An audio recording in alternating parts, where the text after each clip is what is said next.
В рамках программы «Сопровождаемое проживание инвалидов» на базе социально-реабилитационного отделения Центра социальной защиты населения уже больше года функционирует тренировочная квартира, где проводятся занятия для людей с ограниченными возможностями здоровья. Здесь каждый может приобрести или закрепить навыки самообслуживания для полноценной жизни у себя дома. Сопровождаемое проживание – одна из государственных программ для инвалидов, неспособных поддерживать свои жизненные функции самостоятельно. Она в первую очередь направлена на то, чтобы помочь гражданам, имеющим инвалидность, в данном случае это молодые инвалиды в возрасте от 18 до 36 лет, адаптироваться к общественной жизни.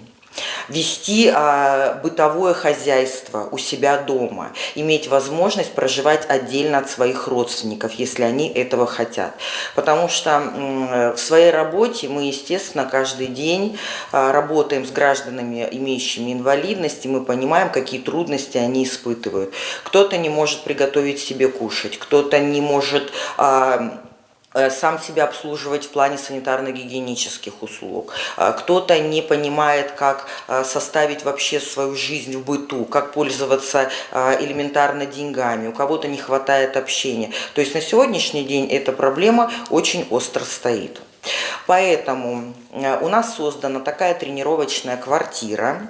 Мы по максимуму пытаемся воссоздать домашние условия. Тренировочная квартира – это формат сопровождаемого проживания для инвалидов-колясочников, людей, имеющих нарушение опорно-двигательного аппарата и ментальные нарушения, которым важна более интенсивная степень поддержки и сопровождения. Уже сегодня на занятия в тренировочной квартире набрана группа желающих из 5 человек. Помещение оборудовано и обустроено так, чтобы максимально приблизить его к домашним условиям. Настоящая функциональная кухня с бытовой техникой, подопечные отделения будут учиться пользоваться электрическим чайником, микроволновкой, посудомоечной машиной, плитой, специализированными ненагревающимися сковородками и кастрюлями с держателями. Посуда на этой кухне не бьющаяся. Столовые приборы адаптированы для людей с ограниченными возможностями. Наши специалисты совместно с нашими подопечными, так их назовем, мы будем выстраивать график, план своей деятельности на следующий день.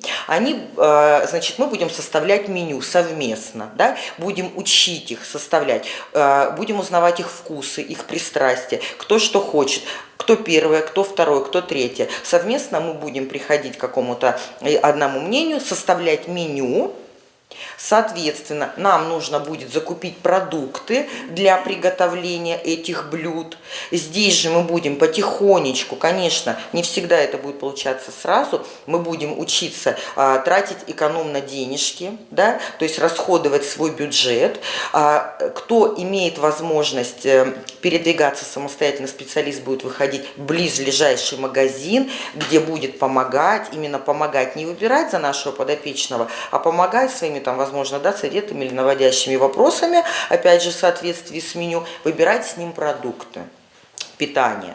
Потом они будут совместно готовить, кушать, будут распределяться функции. Кто-то этим занимается, да?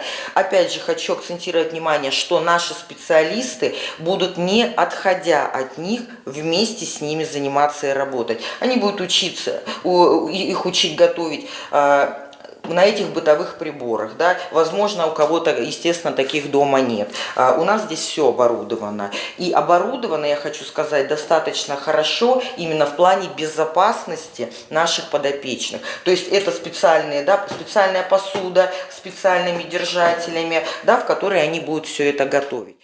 Главная цель таких занятий – научить людей с УВЗ жить самостоятельно и справляться с бытовыми задачами. Ходить в магазин, покупать продукты, готовить еду, стирать одежду, убираться, оплачивать коммунальные услуги. Особое внимание уделяется навыкам самостоятельного планирования рабочего и свободного времени. Вместе с социальным работником участники программы решают, что они будут делать в течение недели, каким учебным активностям, мастер-классам и хобби стоит отдать предпочтение. У нас есть спальные места, И при желании наш подопечный может, пожалуйста, у нас есть отдельная комната для мальчиков, отдельная комната для девочек. В любое время они могут отдохнуть, они могут привести себя в порядок. У нас есть специально оборудованная санитарная комната. Здесь же, в этом помещении, с ними будет находиться медицинский работник. Мало ли в случае чего, да, для оказания какой-то помощи. Или если есть какие-то медицинские рекомендации, то их выполнять. То есть у нас здесь, в принципе, полноценная квартира. Постирали, помылись, умылись, почистили зубки, даже у нас здесь такое будет, будем учить их всему. Планируем здесь с ними заниматься адаптивной физкультурой. У нас прекрасно оборудованный спортзал специальным инвентарем. У нас есть специалисты обученные, да, у нас есть специалисты реабилитологи, специалист-логопед, специалист по адаптивной физкультуре, которые также будут использовать все подручные материалы и специальные материалы для какой-то физической разработки наших подопечных. Программа занятий рассчитана на 3 месяца, то есть спустя это время должна быть набрана новая группа людей. Но, по словам специалистов, сроки могут быть смещены. Все будет зависеть от индивидуальных особенностей участников программы, их состояния здоровья и усвояемости информации и освоения навыков. Если кому-то понадобится из наших же подопечных помощь на дому именно, да, потому что у кого-то устроена по-другому квартира, у кого-то свои бытовые приборы, наши специалисты также будут выходить к ним на дом